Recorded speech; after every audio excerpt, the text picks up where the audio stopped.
The preceding announcement was brought to you as a public service by the National Football League. Halftime here in Atlanta. Again, let's pick up Paul Hornung. And to give the Atlanta Falcons equal time here at halftime, my guest is Harmon Wages, who used to play with the Atlanta Falcons and now does color for the team on their radio broadcast. Also works for a CBS station here.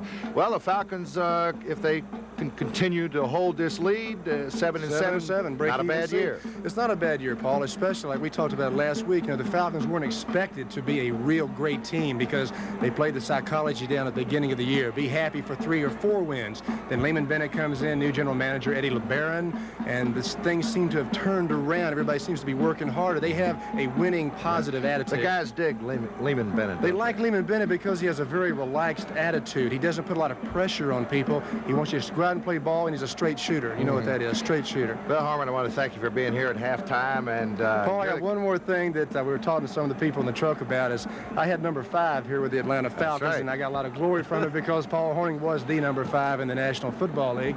But how I got the number is the story they want us to tell.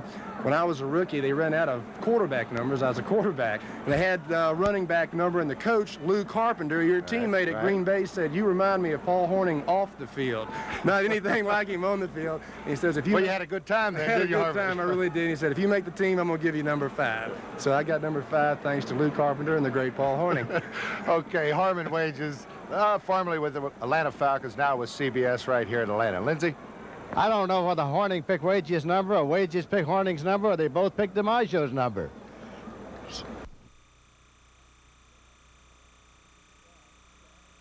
We are the champ and the chump. Harmon?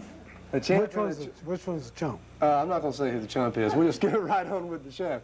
We are honored tonight to have the heavyweight champion of the world here, Muhammad Ali. He's right there. He's in town for the Friendship Force, a big fight tomorrow night with Jimmy Ellis, an exhibition bout. And then the real fight gets underway. And Muhammad, I want to read a poem to you that I'm dedicating to you in our big fight tomorrow night. I wrote it. I know you're great, I must admit, when compared to other fighters through the ages. But, sir, I must warn you, you're in for a fight tomorrow night when you meet TV5's Harmon Wages. And what I'm trying to tell you is I'm not taking this fight lightly, and I'm going to show you some videotape right now of how I've been training. If you dreamed you'd be... Harmon Wages, 6'2", 220, a thunderclap, right? Yes, Wages, preparing to take on Muhammad Ali in a one-round exhibition at the Jimmy Ellis encounter this Thursday night at the Omni. When Wages elucidates on New Scene Sports, he knows his subject. He illuminates because this large-sized, beautiful boy has been there himself. Wages on New Scene, on 5. It's inexplicably true. Wages is definitely going places.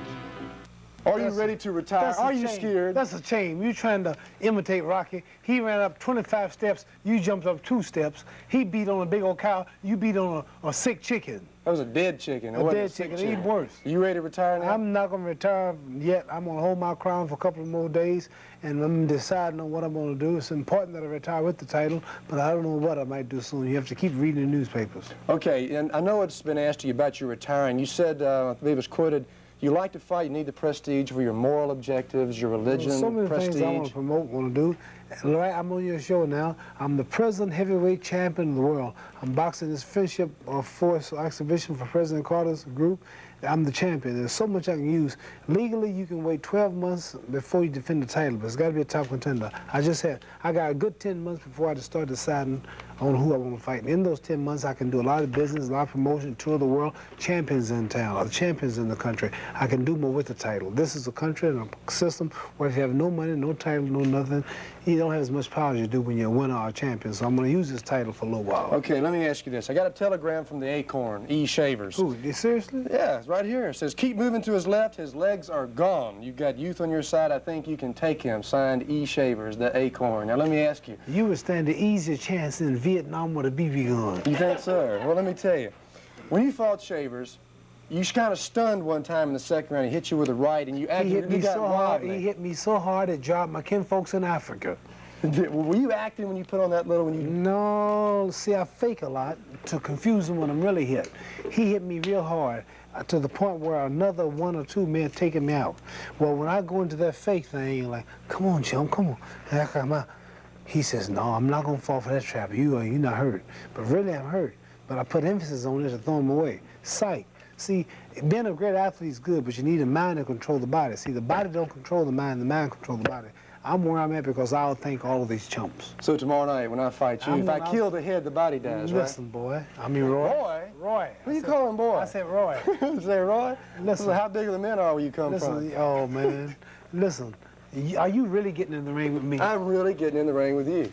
You crazy. I'm not crazy.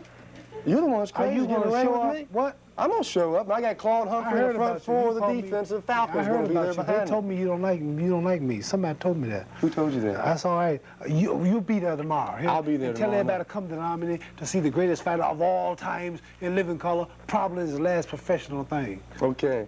I know you like baseball. We were talking about it earlier. And last night in the World Series, the Yankees beat the Dodgers in 12 innings. They won? The Yankees won in 12 innings. We're going to show you how it happened. Final score, Yankees 4, the Dodgers 3 in the first game of the series. It'll be 8:15 live tonight. Catfish Hunter pitching for the Yankees. Who you taking? Well, what team is Reggie Jackson on? He's on the Yankees. That's who I picked, because he's my man. He came to see me when I fought in the Shavers. Stayed with me a couple hours. We had a good talk. He's just like me, crazy. I see. Okay. We also, as you know, Mohammed, we have 4 professional athletes that work for us here at TV5 called our Superstars. Lou Hudson's now gone with the Lakers, but he'll do reports when he comes to town. And Alfred Jenkins, who plays with the Atlanta Falcons, one of the leading receivers in the National Football League, has a report right now on our choice of the high school football team of the week. You're looking at the Commerce Tigerettes, and they're undefeated. And over here are the Commerce Tigers, and they're 6-1. And they're ranked number 2 in Region 8 in 1-8 football. Actually, the Tigerettes are undefeated because they haven't played yet. But the Tigers are undefeated in region play. And this week they'll face Oconee County, who'll be out to spoil that perfect region record.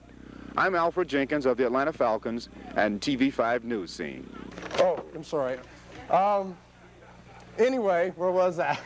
I'm going to tell you something right now. I watched you in the last fight with Ernie Shavers. I think he could get to you. I'm going to get to you tomorrow night at least once. Just once. I know it. Just like Wyatt Earp and Jesse James, whenever they come to town, there's always some little gunslinger running around to outdraw him. Listen, you won't get one punch in on me tomorrow night, and I will show you that I am the greatest fighter of all times. I heard what you called me back there for the show. You did? Yep. What did I call you? Something about some horses. Trigger or something. What? Trigger, okay. Something sound like that. I got to go tomorrow night to fight at the Omni. The Friendship Force gets all the proceeds. Muhammad Ali, Jimmy Ellis, and I'm going to take care of him after that. Yeah, well, we'll see about that. You want to go it right now? As you can see, Harmon Wages is aided by the #1 defense in the NFL against the #1.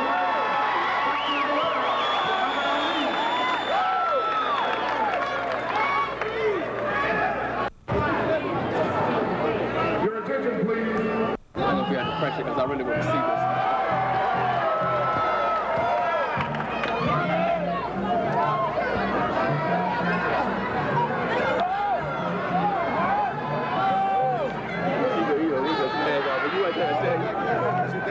Yes, it was. Why did y'all? I was telling the way you were hitting the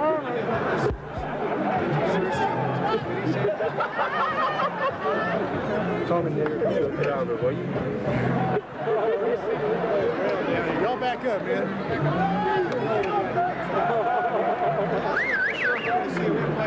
Don't get on the other side of that line, all right? We got 14.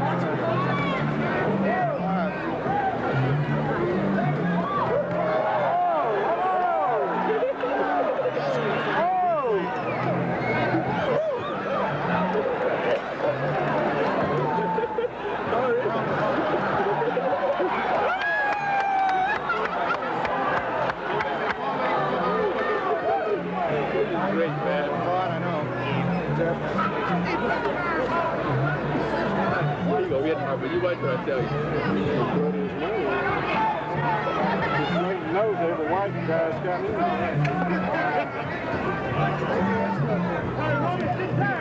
You can take him, Harmon.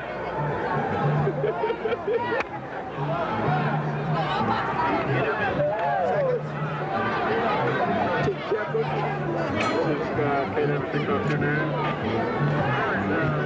22 seconds remaining in the run.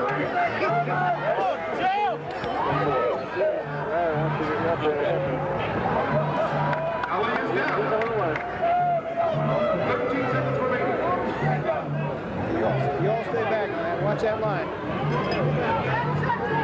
10 seconds remaining in this round.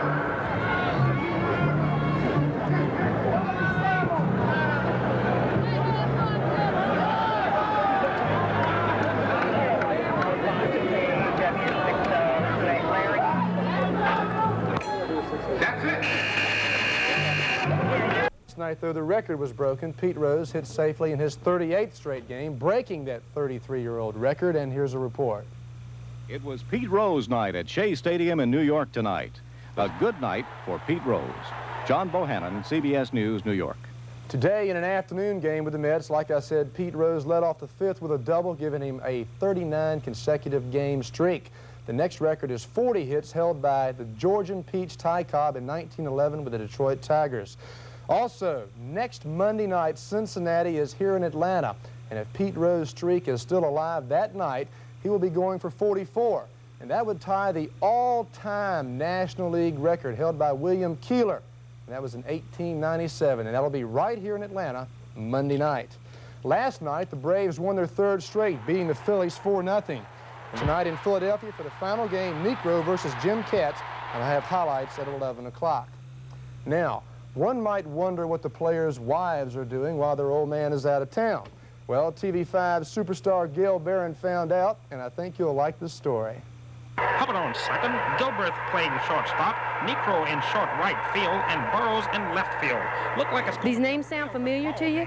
The names of the positions might be just a little different, and I guess by now you've noticed that those feet and legs just don't look like they belong to the names you heard. I'm Gail Barron, TV5 News Scene. The Foxy ladies and the Sophisticates, and we'll keep you updated on how the game comes out. Former Flames captain Pat Quinn is now a head coach. Pat is now the head coach of the Maine Mariners of the American Hockey League. A point of interest is that Bob McGammon, who is now the head coach of the Philadelphia Flyers, that's the job that Quinn wanted, came from the Maine Mariners. They did kind of a switch-off. Sounds interesting, doesn't it? If you remember, late last week, Harmon said Dallas would win the Super Bowl. I Well, did. I picked Dallas to win the game because of psychology now, and I'll show you in the highlight package we're going to go through how maybe Henderson overdid it a little bit. By the way, I had Dallas in 4, which makes it hurt even a little more. Got to work 2 more years now. Bradshaw and the Steelers did make poor men out of a lot of us. Bradshaw also proved several points, of which being the best quarterback in the NFL is one. Now, what he did, he threw for 318 yards, 4 touchdowns, both records in Super Bowl history. And here's a 28-yarder Stallworth. 5 minutes into the game, made it 7-0 Pittsburgh.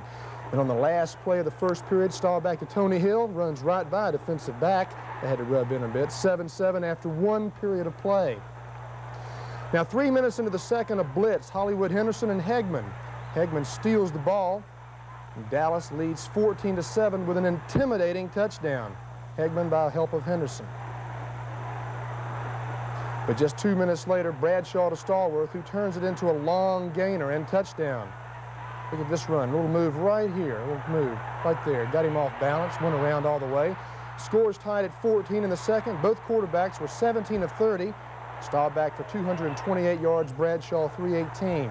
26 seconds to go in the half. Bradshaw to Rocky Bleier. Steelers went ahead to stay, 21-14. Rocky Bleier set out several seasons after Vietnam injuries to work out to play pro ball. Several seasons for rehab, you might say. Now, one play doesn't decide a game in a high-scoring contest, but they sure do contribute, in reference to this drop pass by Jackie Smith, tight end of Dallas. 2 minutes, 46 seconds to go, third period. A dull third period so far. It's 3rd and 3. Roger Staubach back, and he'll find tight end Jackie Smith, bottom of your screen there, lined up as Dorsett comes in motion, wide open across the middle. This would have made it 21-21 out. And you're going to see total frustration on Jackie Smith. Show it to you again on the replay. Staubach, a little gesture. That is frustrating. He's back. Smith coming from the left of your screen. And you will see total frustration as he kicks into the air, coming up in just a moment, right there. A little kick, total frustration for a veteran who deserves a touchdown pass in the Super Bowl. But Septian came on, made it 21-17 as Pittsburgh. In the third period of the Super Bowl history, 13 rather, was history. Now, that is life in the NFL, and you know that Jackie Smith is hurting right now. Believe me, he is hurting. Now, another play I particularly liked, it happened on the same play there. It happens about once every 7 games for a running back. Running back's very close to my heart. And a running back got a shot at a linebacker. Linebacker's not so close to my heart, so I'm going to show you that shot. Linebacker Jack Lambert on a blitz. There he is, number 58. Watch Laidlaw pick him up and stick him real good. The running backs get off on that, believe me, they really do. Now, although Lambert threw him down, you'll see what happens in just a moment. He's bending over a little bit. Now, I'll show it to you from the halfback angle. A good stick right there in the numbers. Now, even though he throws the running back down after the play, you see where Lambert is on the sidelines there. So let's hear it for the running backs. Now back to the game. I thought this play did Dallas in. Now, all week long, Hollywood Henderson talked a lot of what he was going to do. Now, talk is cheap, but then he tried it. Midway in the 4th, whistles are blowing, it's a blitz. Henderson threw, grabs Bradshaw and throws him down. The whistles were blowing. Now watch what happens. You see the little hand nudge coming up right there?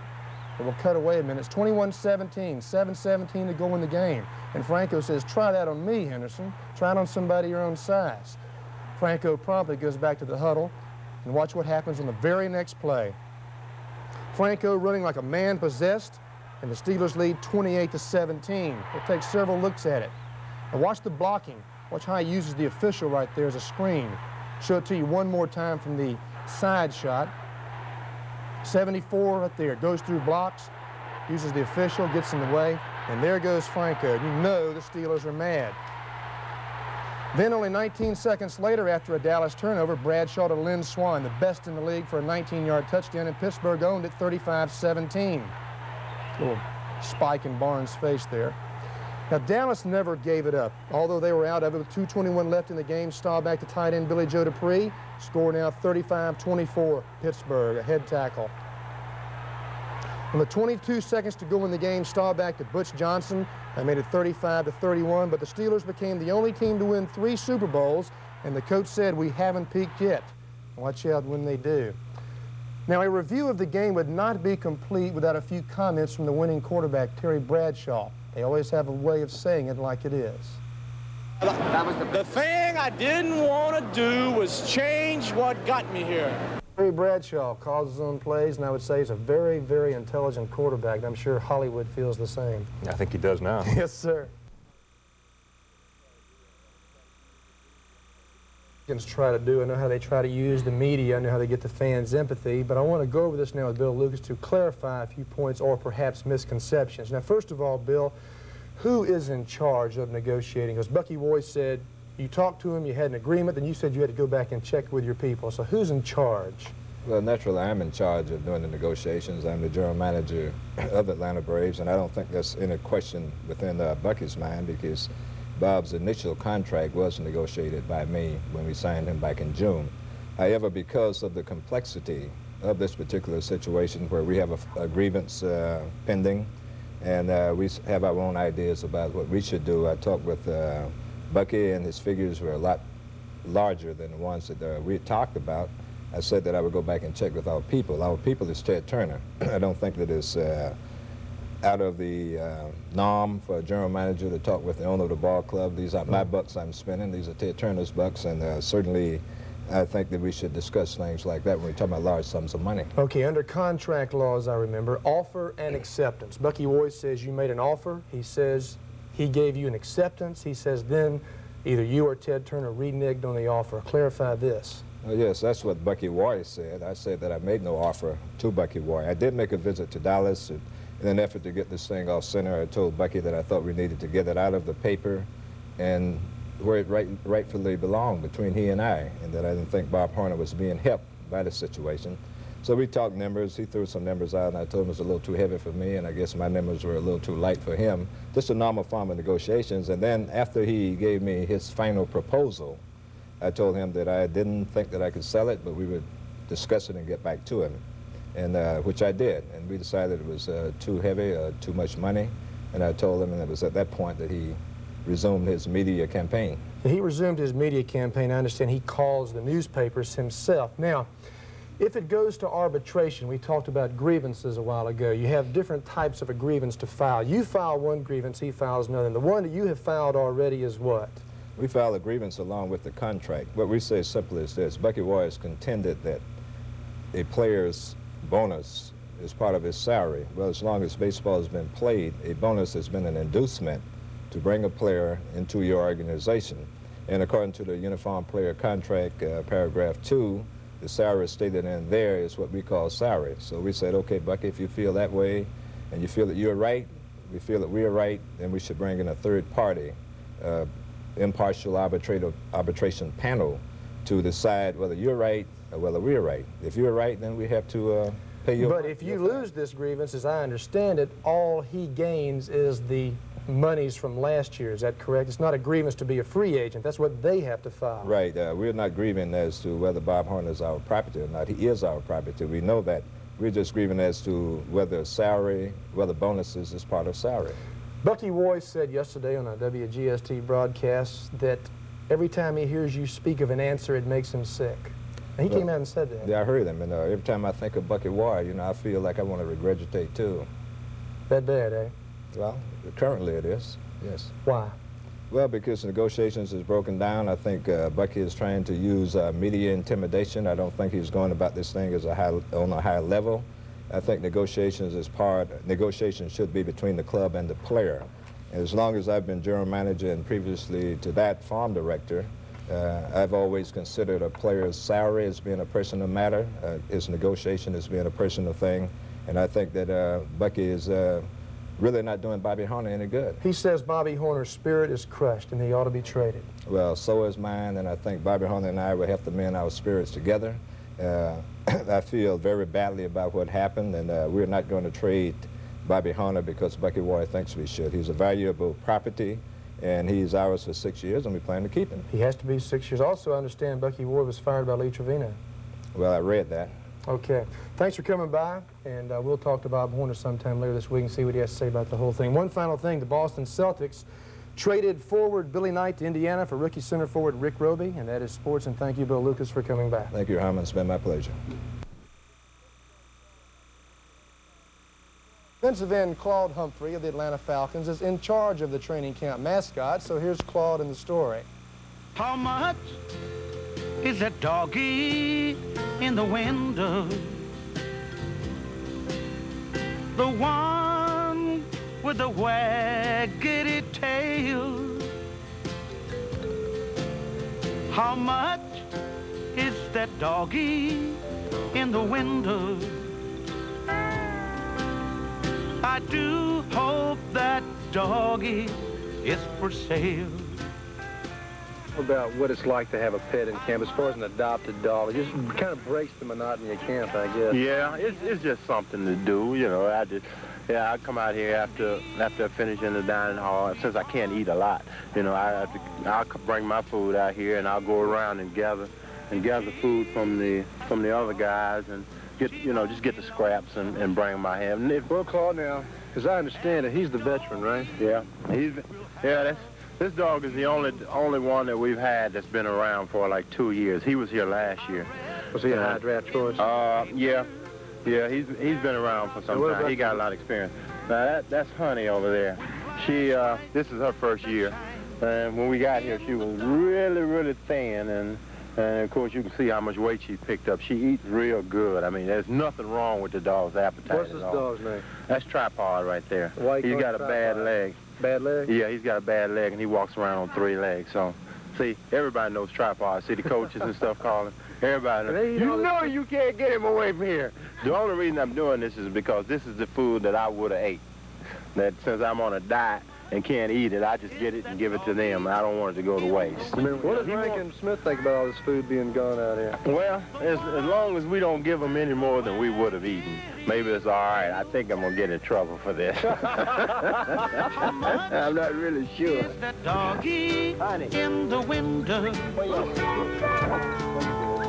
I do hope that doggy is for sale.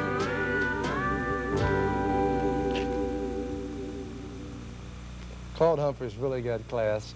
The Atlanta Journal-Constitution International Tennis Tournament continued today, and in today's first match, Bruce Madsen there in the far court defeated Matt Mitchell in a tiebreaker, 6-4, 6-7, 6-4, and 7-4 in the tiebreaker. Other winners were number 2 seed Stan Smith, Mike Cahill, number 3 seed John Fever of Great Britain. Now, play continues tonight at 7:30 at the Atlanta Sporting House, located at I-85 in North Druid Hills, so you might want to drop by. Night matches continue tonight beginning at 7:30 with doubles. Roscoe Tanner will be playing tonight, so you might want to just take that in. That continues all through the week with finals over the weekend. Anyway, tomorrow night at 7 o'clock, not 8 o'clock, 7 o'clock, the Falcons host the Philadelphia Eagles, who are currently 2-1 in preseason play, beat Miami and Houston. Now, rather than bore you with statistics on a Friday afternoon, I'll show you, with a touch of music for effect, why the Eagles are a coming team.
Dancing begins tomorrow night at 7 o'clock, and Bill Hartman will have highlights tomorrow night at 11. Now let's find out about this sports connection, Harmon. It's going to be good, as you will see. And I must say that I have thoroughly enjoyed myself in preparing this series. I learned more about the players and, to be quite honest, more about myself. So here it is, part one of my special 5-part series on the sports connection. I was a freshman in college when I first began to notice that an athlete's personality off the field was astonishingly similar to his position on the field. Therefore, using professional football players as the examples, I look forward to relating to you the sports connection. A defensive back, he is just that, very defensive, quick to anger, and usually has little regard for tall people. Defensive back coach Jerry Glanville has coached the Little Intimidators for 20 years. He knows. Well, off the field, you can always tell the defensive back because they're like their coach. They have a great sense of humor. And they're also a little bit, our defensive backs are a little bit touchy on a statement made about their height. They're short of height and short of temper on jokes about their height. But other than that, they're very similar. We hope, like linebackers, that they're aggressive on and off the field. We try to emphasize that if you get beat in the secondary, that plays over, that we try to forget about it immediately. And you can see this off the field also. If they get angry, they're over the anger immediately and they're back to normal. Number 22 for the Atlanta Falcons is All-Pro first-teamer Rollin Lawrence. Last year, he led the National Football Conference in interceptions with 7. His height, 5 feet 10 inches in the Falcon fact book. In actual life, closer to 5 feet 8. He is indeed a true defensive back. I mean, to me, the average height is 5'10" to 5'11". Anybody over 6 foot, they think they super bad. We don't need them kind of people. Defensive backs get intimidated. Do you think that carries over off the field on you? Oh, yeah, very true. Even walking down the street, you know, you see somebody and you want to do something to them because it's just your natural state. You can't help it. That's what the position makes you that way? Definitely, because, you know, when people see you, they think they can run over you because you're short. So when you're walking down the street, you see a big guy, you just want to kick his butt. You know what I mean? Can't stand big people. And I hate the guy that made that song about little people. I like to meet him in an alley. I show him what little people are like. Tomorrow, the big people, the men in the trenches, the offensive and defensive linemen, as different as night and day from the little people and equally as different from each other. Tomorrow, I'll explain why in part 2 of the Sports Connection.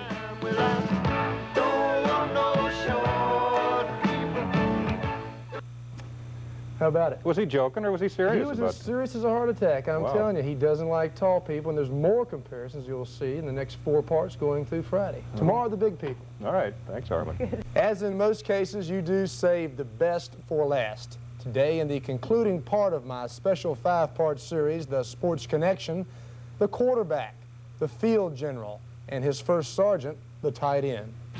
The best visual reference in the game that most describes the on or off the field personality of the tight end is indeed the goalpost, a strong foundation with a split personality. This characteristic a result of the Dr. Jekyll and Mr. Hyde tight end position. You know, when one play as a tight end, you're an offensive line blocker. You just like to tackle because you're going up against a linebacker or a big 260-pound end. The next play, you're suddenly going out and going against a 180-pound defensive back and trying to catch the ball. I think basically